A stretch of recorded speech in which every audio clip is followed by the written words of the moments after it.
शक होई सैया जी के पूछे लगी है बतिया ढीला ढाला भइल कैसे नैहर में थतिया नैहर में थतिया।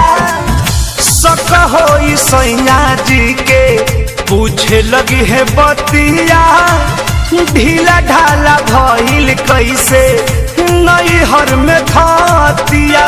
सब दिन के